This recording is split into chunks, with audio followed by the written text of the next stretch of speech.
দেখাবো Atlas Copco GA55 air কম্প্রেসারের thermostat bulb কিভাবে পরিবর্তন করতে হয়।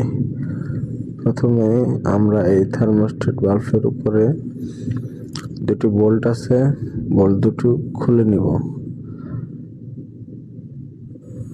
আপনারা ভিডিওতে দেখতে পারতেছেন বোল্ট দুটো আমরা খুলে নিচ্ছি। ভিডিওটি করার উদ্দেশ্য অনেক জুনিয়র ভাই ব্রাদার আছে যারা জানে না, তাদের কাজে আসবে সেই উদ্দেশ্যে ভিডিওটি করা। ভিডিওটি সবাই দেখবেন।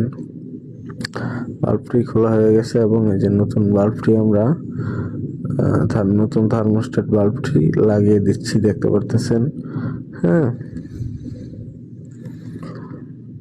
স্প্রিংটা ভিতরের দিকে দিয়ে আমরা বাল্বটি লাগিয়ে দিচ্ছি। এটার স্প্রিংটা কিন্তু ভিতরের দিকে থাকবে, এটা খেয়াল রাখতে হবে। বাল্বটি ঢুকিয়ে দিয়ে আমরা আবার পুনরায় বোল্ট দুটি লাগিয়ে টাইট দিয়ে দিব। ব্যাস, এখানে এতটুকুই, কাজ শেষ। অবশ্যই বোল্টগুলো লাগিয়ে টাইট দেওয়ার সময় খেয়াল রাখতে হবে, যেহেতু এটা অ্যালুমিনিয়ামের বডি, তো বেশি পরিমাণে টাইট দেওয়া যাবে না, তাহলে থ্রেড নষ্ট হয়ে যাবে। যেহেতু অ্যালুমিনিয়াম বডি, তাই এটা সতর্কতার সাথে টাইট দিবেন।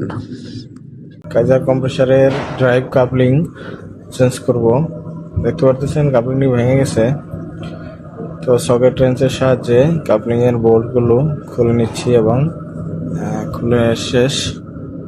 দেখেন নতুন কাপলিংটি আমরা বসিয়ে দিচ্ছি। বসানোর পরে বোল্টগুলো লাগাবো, বোল্টগুলো লাগিয়ে নিচ্ছি।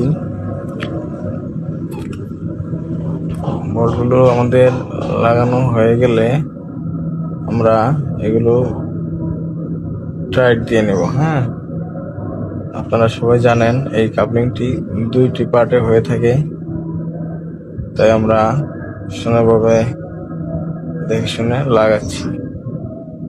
কাপলিংটা লাগানো শেষ, আমরা এখন সকেট রেঞ্চের সাহায্যে বোল্টগুলো টাইট দিয়ে নেব।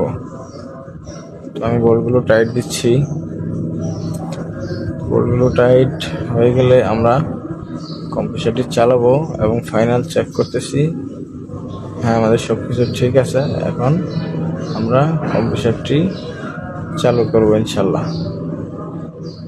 হ্যাঁ, দেখতে পাচ্ছেন আমাদের কম্প্রেসারটি আলহামদুলিল্লাহ কাজ শেষে চালু করা